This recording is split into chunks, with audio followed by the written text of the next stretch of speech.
శ్రోతలందరికీ నమస్కారం. Old stories by Bala ఛానల్కు స్వాగతం, సుస్వాగతం. కథలు చదువుతున్నది ఉషాబాల. ఈరోజు మన కథ ఉపాయంతో తప్పిన అపాయం. ఒకసారి అకస్మాత్తుగా నసిరుద్దీన్కు కడుపు నొప్పి వచ్చింది.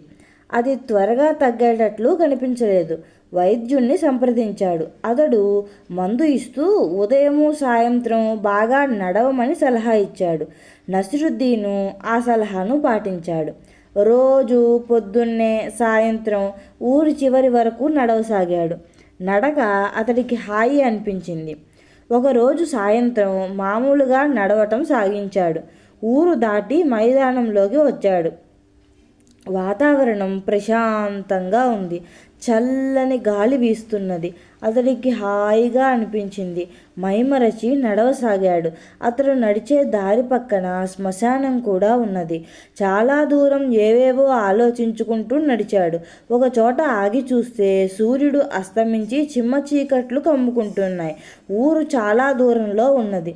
ఇంటికి వెళ్ళటానికి వెనక్కు తిరిగి నడవటం సాగించాడు. ఆ చీకటిలో వెనక నుంచి గుర్రపు స్వారీ చప్పుళ్ళు వినిపించాయి.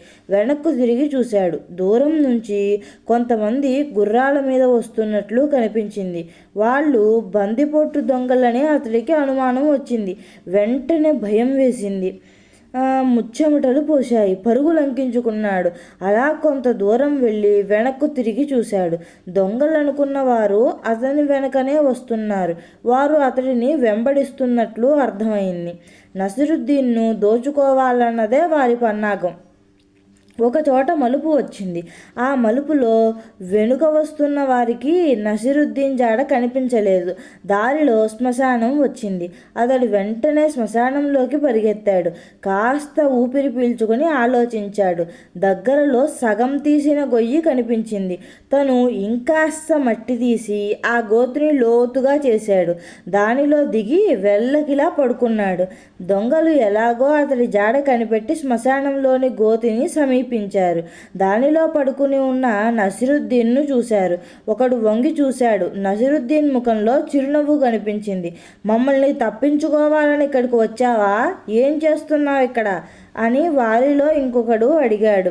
నసిరుద్దీన్ కదలిక లేకుండా శవంలా పడి ఉన్నాడు. కానీ పెదవులను మాత్రం మెల్లిగా కదిలించి ఏదో గొణగసాగాడు. ఎవరి నుండి తప్పించుకోవలసిన అవసరం నాకు లేదు. నేను చచ్చిపోయిన వాడిని. వారం అయింది నేను చచ్చిపోయి.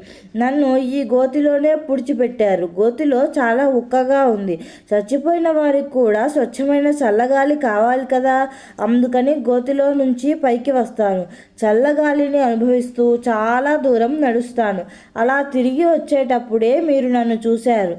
వారు ఒకరి ముఖం ఒకరు చూసుకున్నారు. గోతిలోకి వంగి చూశారు. ఆ సమయంలో నసిరుద్దీన్ చచ్చిన వాడిలా బెర్ర బిగుసుకుని కళ్ళు విప్పి తీక్షణంగా చూడసాగాడు. వారి ముఖాలు పాలిపోయాయి. అందులో ఒకడు దయ్యం అంటూ సనగసాగాడు. ఇంకొకడు పదండి పదండి, ఈ దయ్యం నుండి రక్షించుకుందాం అన్నాడు.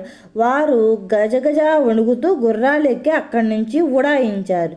నసిరుద్దీను నవ్వుకున్నాడు. గోతి నుండి పైకి వచ్చాడు. ఆ దొంగలు భయంతో ఒక ఈటె బాకు అక్కడ పడవేసి వెళ్ళారు. వాటిని తీసుకొని గుర్తుగా దాచుకున్నాడు. కథ కంచికి మనం ఇంటికి. నా ఈ కథ కనుక మీకు నచ్చినట్లయితే నా ఛానల్ని లైక్ చేయండి, షేర్ చేయండి, సబ్స్క్రైబ్ చేసుకోండి. మళ్ళీ మరో మంచి కథతో మళ్ళీ మీ ముందుకు వస్తాను. అంతవరకు నమస్కారం.